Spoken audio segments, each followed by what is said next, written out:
Okay, welcome girls. This short video is going to be covering two areas. We're going to first of all have a look at something called the unit circle. Some of you may have seen the unit circle before. For others of you this will be new. If it's new, feel free to watch the video a couple of times just to get your head around it. The other thing that we're going to do is to have a look at some exact values for common angles, so like 30 degrees, 60 degrees, 45 degrees. So these are the two things we're hoping to cover. Let's have a look at the unit circle first. Alright, here is the unit circle. The thing that defines the unit circle is that it has a radius of 1 unit. So you can see clearly marked here that the radius is 1 unit long.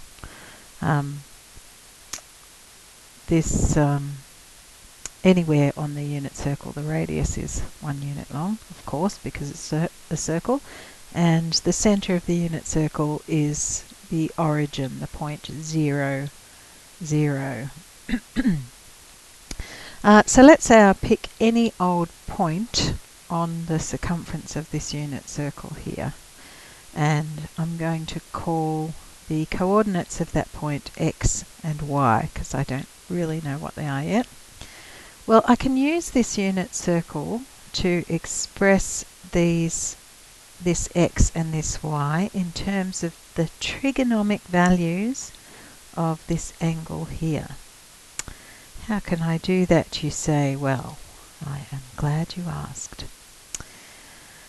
If I take a point on the unit circle called xy and I use that point to create a right-angled triangle like this, so the radius 1 is the hypotenuse of that right-angled triangle, the vertical drop from the point to the x-axis is the rise, and this is the run here. I can see that the run is going to be equivalent to x units, whatever x units are, and the rise is going to be equivalent to y units. So let's just look at this triangle. If I wanted to find cos of theta or sine of theta, what would I do? Well, cos theta is equal to, cos is the adjacent over the hypotenuse, so cos theta would be equal to x over 1, or in other words, cos theta is equal to x. So there that is there, cos theta is equal to the opposite over the hypotenuse, the adjacent over the hypotenuse. Silly old symbols.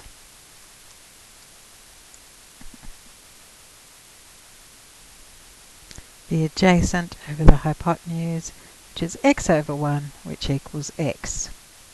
So if I wanted to, I could write up here that the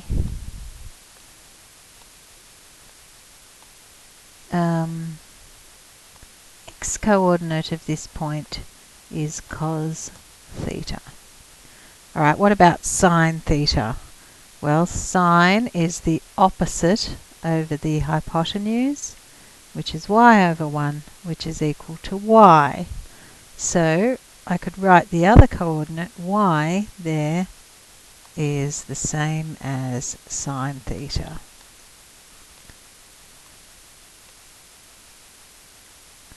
So this is very interesting to me. Now I can find the coordinates of the point on this circle at any place by just looking at the angle that is created by that radius there. Okay, well, what else can we learn from this thing called the unit circle? Quite a lot, actually. What about tan theta?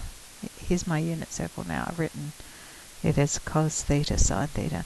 What about tan theta? Well, if I took the triangle and extended it a bit further so that the adjacent angle, the adjacent side to the theta, the adjacent side was equal to 1, so that's 1 radius of the unit circle, then I could find tan theta by measuring this height here. So it doesn't actually matter too much how we derive that, but I'll just say quickly, here's theta here. The adjacent, we've agreed, is equal to 1.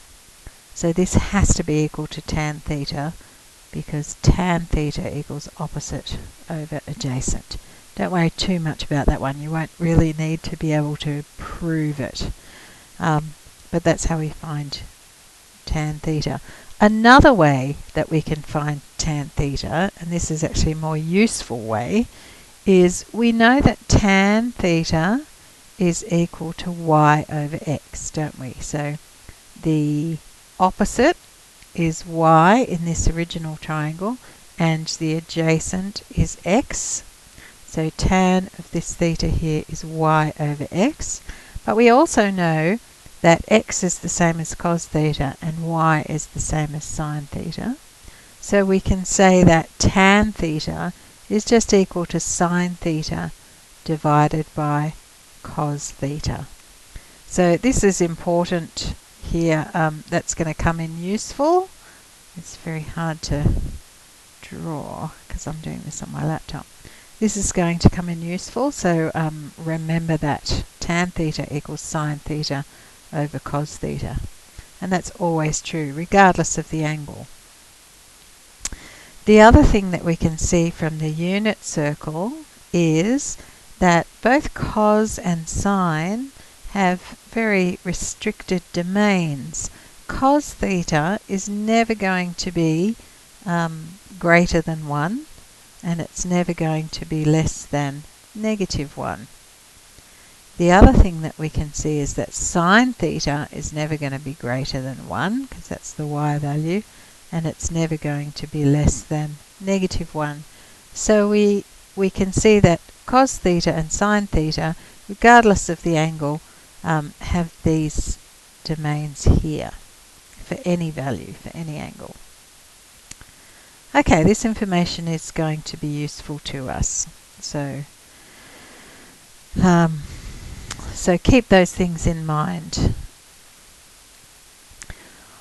Alright, let's have a look now at trigonometric functions where trig functions are positive and where they're negative. We're going to use the unit circle again. The unit circle can be divided into the 4 quadrants that we're used to thinking about. Quadrant 1, quadrant 2, quadrant 3, quadrant 4. So quadrant 1 corresponds to angles of from 0 to 90. Quadrant 2 from 90 to 180. Quadrant 3 from 180 to 270. And quadrant 4 from 270 to 360. So remembering that cos theta is the x value. Cos theta is equal to the x coordinate of a point on the circle. Where is cos theta going to be positive? In other words, where is the x value positive? So anywhere along this line here, the x value is positive. But once it gets over here, the x value is negative. And so the cos value becomes negative. And when it gets back round to here, it becomes positive again.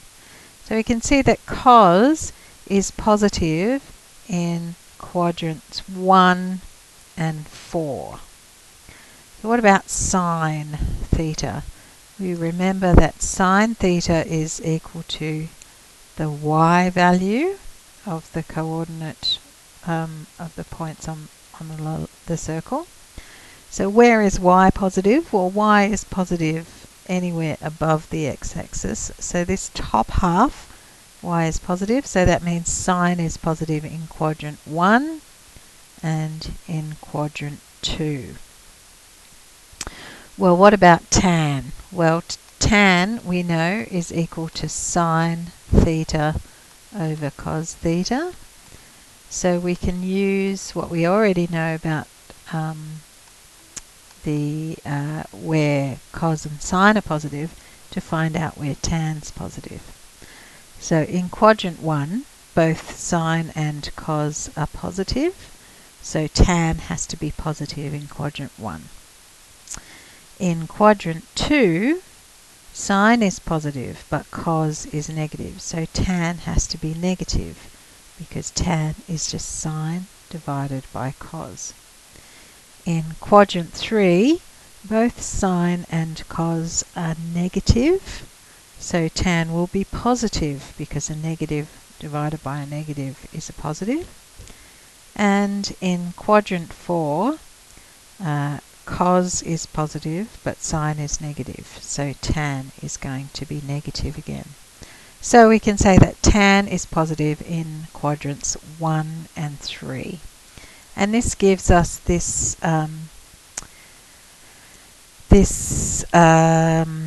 mnemonic here, ASTC. Some people remember it by all stations to Central or all stations to Canberra, to help you remember where trig functions are positive and where they're negative.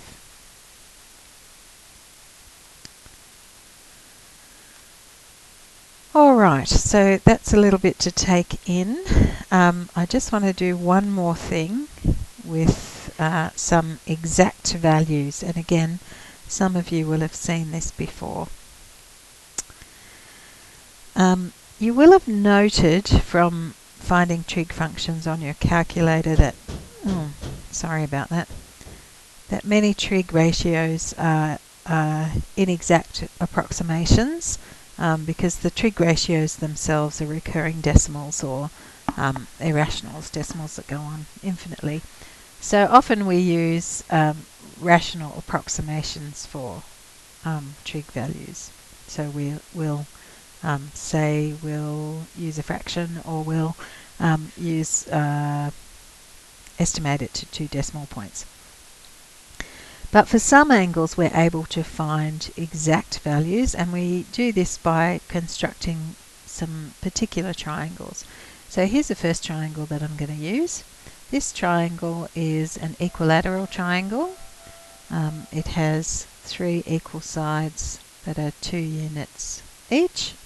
So we can see that this angle, the angle in each corner, is going to be 60 degrees.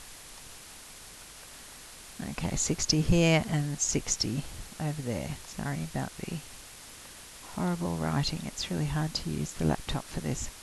So this angle here is also 60, but we've bisected it. So the angle up the top is going to be 30 degrees. So I can use these triangles to find some exact values for sine, cos and tan of 30 degrees and 60 degrees. So let's do that. We'll go 30 degrees first. So sine of 30 degrees is opposite over hypotenuse, so that's just going to be 1 over 2, or 1/2. What about cos of 30 degrees? Cos is adjacent over hypotenuse, so root 3 over 2.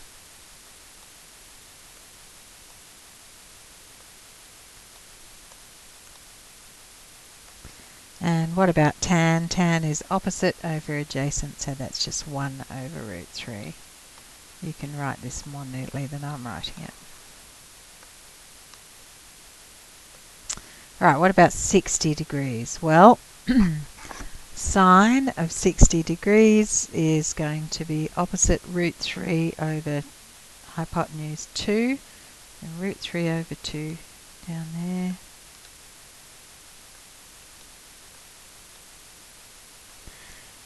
Cos adjacent over hypotenuse, so that's just a half. And tan is root 3 over 1, which is just root 3.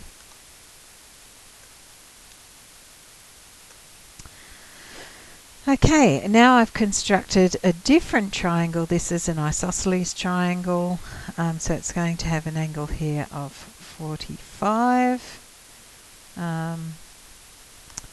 So this triangle has two sides that are 1 unit each. So using Pythagoras, I can find that the hypotenuse has to be root 2. So sine of 45 degrees, opposite over adjacent, is just 1 over root 2. You might see it written in your textbook or in other places as root 2 over 2. That's an equivalent expression because many mathematicians don't like to leave a surd on the bottom of a fraction. What about cos theta? Well, that's adjacent over hypotenuse, so it's exactly the same. It's equal to 1 over root 2 or root 2 over 2.